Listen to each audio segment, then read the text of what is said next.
सरकारने कर्जमाफी दिली, अर्ज GR काढायची घाई केली आणि त्याच्यामध्ये सगळ्यात जास्त जाचकाठी लावल्या।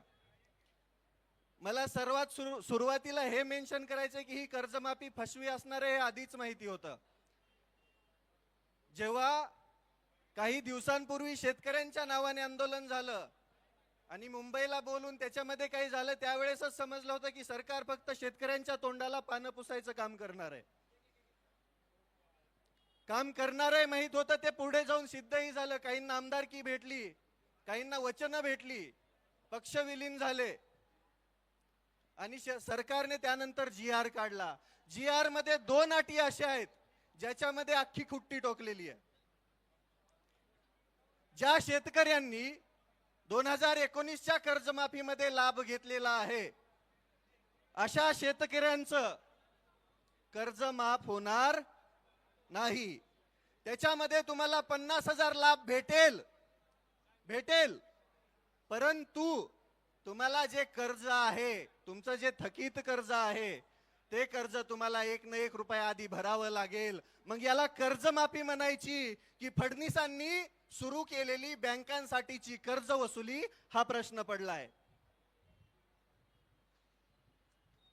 दुसऱ्यामध्ये बी सेम तीच अट आहे, काहीच नाहीये याच्यामध्ये। महाराष्ट्रातील जवळजवळ 36 लाख शेतकऱ्यांचं नुकसान होणार आहे।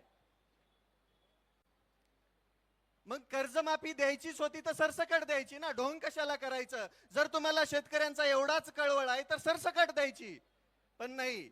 आजपर्यंत तुम्ही 2014 पासून बघत आलेला आहात, समित्या आणि निकषांमध्ये सरकार फसलेलं आहे। मागच्या 10 ते 12 वर्षामध्ये जेवढं काही सरकार आली त्याच्यामध्ये मध्ये एक कर्जमाफी झाली, त्याच्यामध्ये सरसकट दिली होती। पण यांनी 2 कर्जमाफ्या दिल्या, त्या 2 कर्जमाफ्यामध्ये फक्त निकष लावलेले, तर त्याच्यामध्ये दुसरं काहीच नाहीये। या निकषांमध्ये शेतकऱ्याला कोणतीही कर्जमाफी भेटत नाहीये। माझ्या वडिलांच्या नावावरती 35,000 रुपयाची सोसायटी आहे। मागच्या वेळेस बी तो 50,000चा लाभ भेटला नाही, यावेळेस बी भेटणार नाही। मग कसं म्हणायचं की माझ्या शेतकऱ्याला, माझ्या शेतकरी राजाला कर्जमाफी भेटते म्हणून?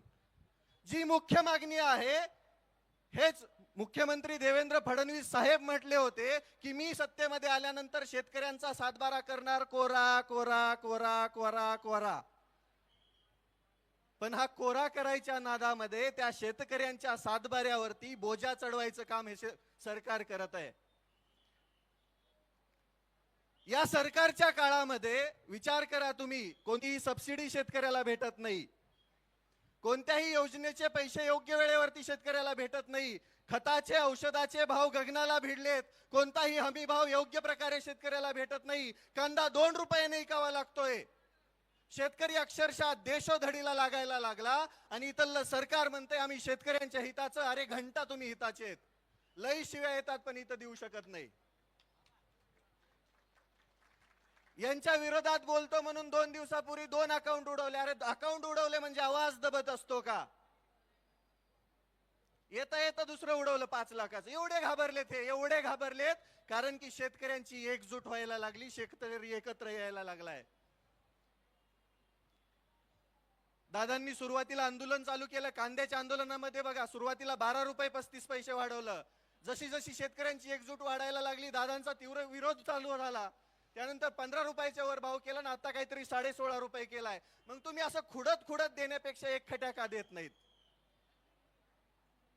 गोष्टी देत असताना तुम्हाला सतत समिती आणि निकष का लागतात? आणि तुमचा तो पात्र शब्द नेमका कोणत्या पुस्तकात आलाय तो एकदा बघावा लागेल। नेमका यांनी कोणत्या पुस्तकातून अभ्यास केलाय? कोणतीही गोष्ट मागितली की पात्र शब्द टाकणार। त्या पात्र शब्दामध्ये शेतकऱ्यांची अख्खी कर्जमाफी ही फसवी झाली।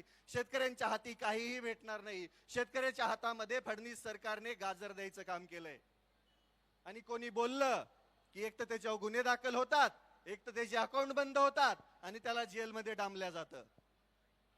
शेतकऱ्यांच्या हितासाठी बोलत असताना काही भांडुळं परत अजून खाली कमेंटमध्ये बोलतात की हे फक्त स्टंट चालू आहे वगैरे वगैरे। 1-2 दिवस उपाशी येऊन बसा की, 4-5 तर भांडगुळ सोडलेत सरकारने। अक्षरशः संविधानिक पदावरती असताना भिकार चोटासारखं बोलतात हे। दलिंदरासारखं. अरे तुमच्या मनामध्ये एवढी नीचता भरलेली आहे, तुम्ही माणसं नाहीत, राक्षस आहात. तुमच्याकडून शेतकऱ्यांचं भलं होईल याची अपेक्षाच नाहीये. पण आम्ही पण खमकेत, आम्ही पण शेतकरी आहेत.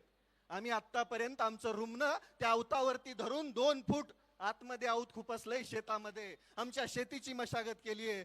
तेच रुमणं काढून, तेच रुमणं हातामध्ये घेऊन तुमच्या डोक्याची आणि तुमच्या ढुंगणाची मशागत करायला आम्हाला वेळ लागणार नाहीये. आमच्या आसुडाचा आवाज ऐकला तर तुमच्या कानातून रगात निघल. त्यामुळं सुधरा, या 2 अटी मागे घ्या. सर्वसामान्य शेतकऱ्याला कर्जमाफीचा लाभ भेटू द्या.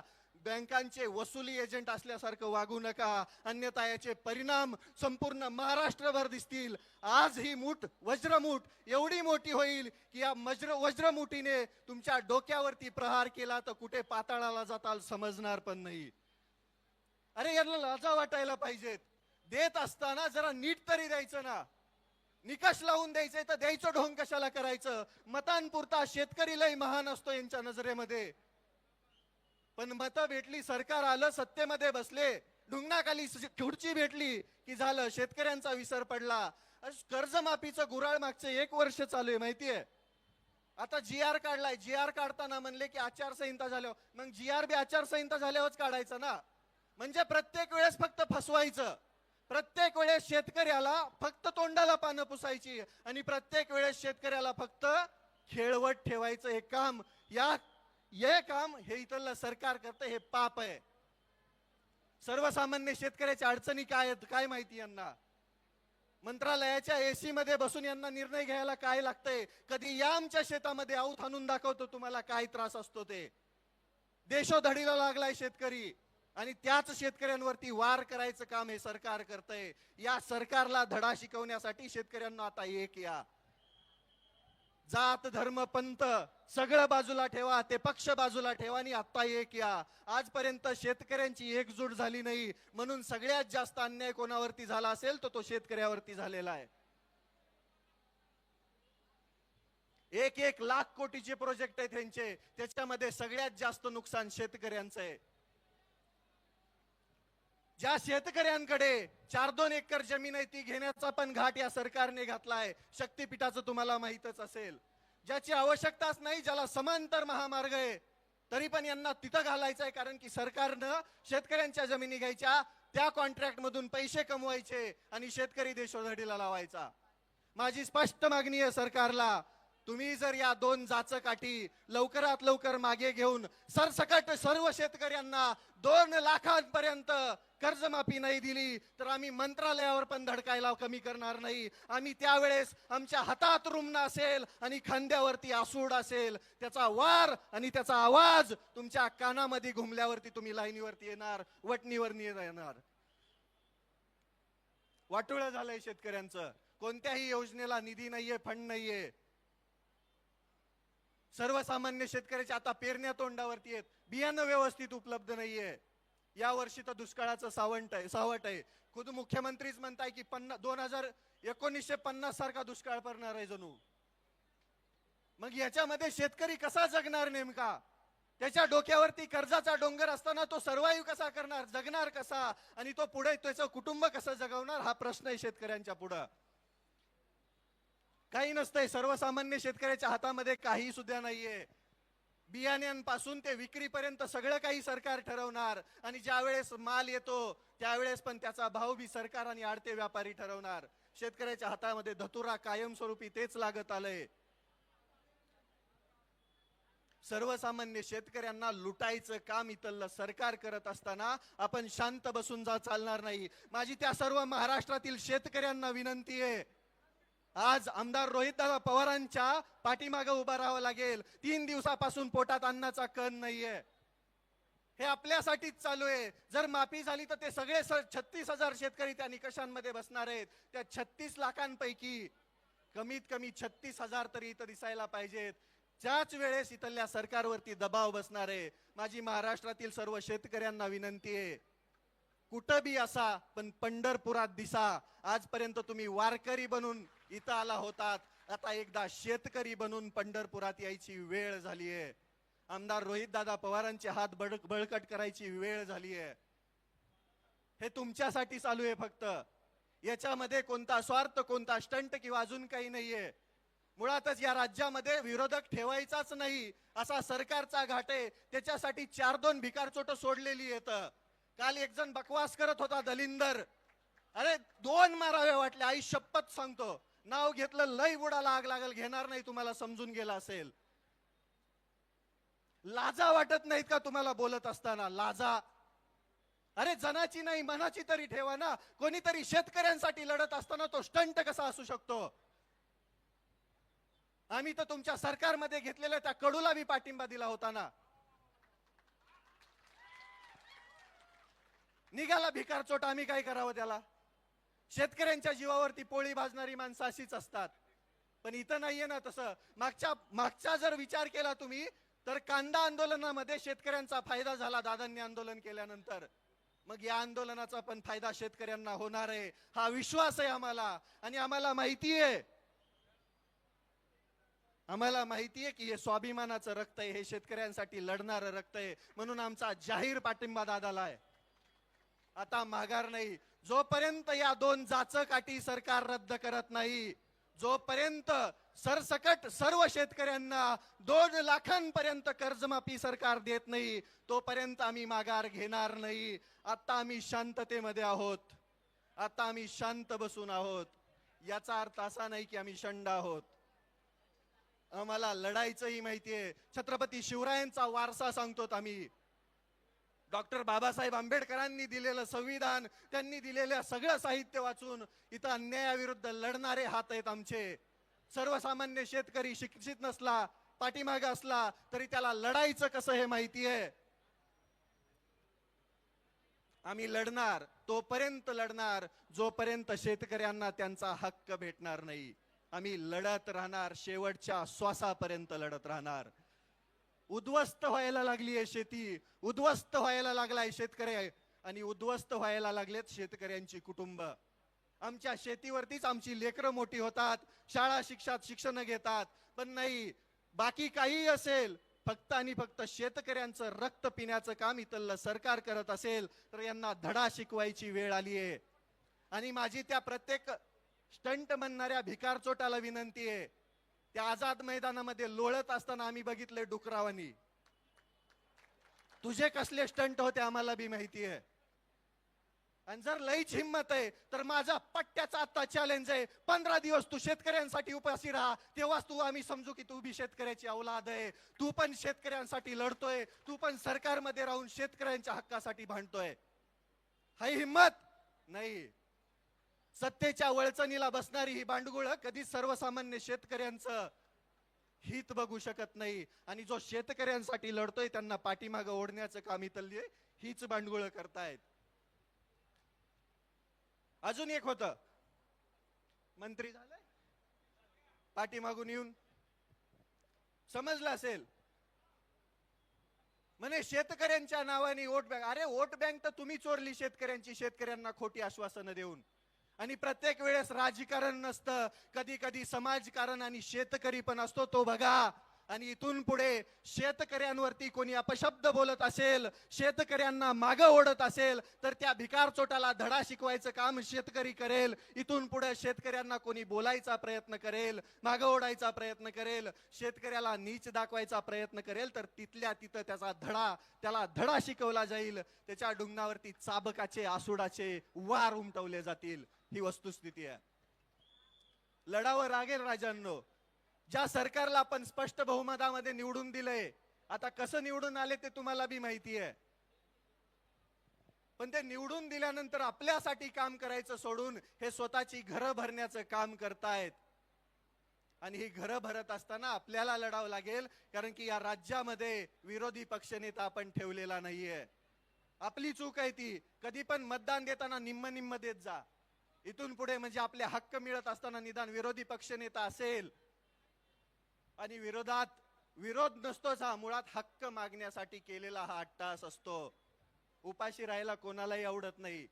12 तास जर जेवण नाही केलं तर डोकं भनभन भनभन भनभन करतं, अंग थरथर कापतं, समजत नाही काही. त्या परिस्थितीमध्ये जर कोणी उपोषण करतंय तर त्याला पाठबळ देणं आपलं काम आहे. माझा स्पष्ट शब्दामध्ये या सरकारला इशारा आहे, तुम्ही लवकर वटणीवरती या, नाहीतर आम्ही या पंढरपुरातून तुमच्या मंत्रालयामध्ये यायला वेळ लावणार नाहीत. आणि त्यावेळेस एक दोन नाही, एक शेतकरी लाख शेतकरी असेल, त्यावेळेस तुम्हाला खरं समजेल शेतकऱ्यांची ताकद. शेतकऱ्यांसाठी लढत असताना सगळ्यात जास्त त्रास हा सरकारच सर्वसामान्यांना देत आहे. तुम्ही तर बघितलं, आता मी तुम्हाला दिसत नसेल कुठं, पण तुमच्या हृदयावरती नाव कोरलेलं आहे. ओळखता ना सगळे? सकाळी सकाळी 5 लाखाचं उडवलं, काय फरक पडणार त्याने? काय फरक पडणार सांगा ना? ज्या लोकांच्या हृदयामध्ये क्रांतीची मशाल पेटवणारा तो क्रांतीवीर हा शेवटपर्यंत क्रांतीवीरच असतो. शेवटपर्यंत तो क्रांतीची मशाल त्या सर्वसामान्यांच्या हृदयामध्ये पेटूनच जातो. त्याच कर्जमाफी, फसव्या कर्जमाफीच्या विरोधामध्ये क्रांतीची मशाल आमदार रोहितदादा पवारांनी पेटवायचं काम केलंय. आमचा त्यांना जाहीर पाठिंबा आहे. तुम्ही सर्वजण कायमस्वरूपी, जोपर्यंत या जाचक रद्द होत नाहीत तोपर्यंत आम्ही इथून हलणार नाही. आता आम्ही माघार घेणार नाही. आणि तुम्हाला वाटत असेल इग्नोर करताल, तर इथून पुढे महाराष्ट्रातील त्या चौकामध्ये त्या प्रत्येक शेतकऱ्याने जमायचंय आणि इथल्या सरकारला धडा शिकवण्यासाठी, इथल्या व्यवस्थेला धडा शिकवण्यासाठी प्रशासनाला निवेदन देऊन त्या प्रत्येक ठिकाणी आंदोलन करायचंय. तुम्ही पंढरपूरला येऊ शकत नाहीयेत ना, तर महाराष्ट्रातल्या कोणत्याही कोपऱ्यामध्ये तिथून आंदोलन करा आणि आमदार रोहितदादा पवारांना पाठिंबा द्या. त्याच्यामध्येच तुमची लढाई यशस्वी होईल आणि तुम्हाला तुमचा हक्क, तुम्ही मागितलेली कर्जमाफी भेटण्याचं काम होणार आहे. त्यामुळे एकत्र या, लढा. एकत्र आलात तरच आपल्याला आपला हक्क भेटणार आहे. वाटोळं केलंय या सरकारने, वाटोळं. कधी बघा जाऊन सर्वसामान्य शेतकऱ्याच्या शेतामध्ये जाऊन, बांधावरती जाऊन परिस्थिती. खताचे भाव गगनाला भिडलेत, गगनाला. बियाणं भेटणार नाही अजून 2-4 पाऊस झाले तर. आधी स्टॉक झाला काही जणांकडे, मग हळूहळू बाहेर काढणार. मगाशी मी एक पोस्ट वाचली, लय इंटरेस्टिंग होती, लय इंटरेस्टिंग.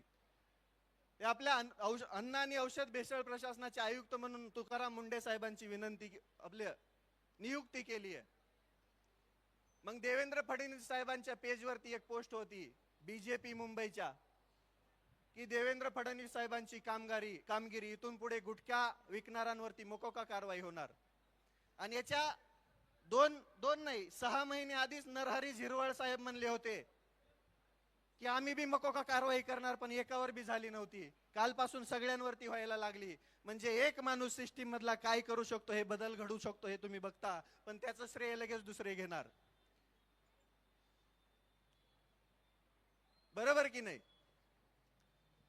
तसाच अधिकारी जर आमच्या शेतकऱ्यांसाठीच्या असणाऱ्या कृषी विभागाला असला तर मामा पळूनच जातील लगेच. बरोबर की नाही?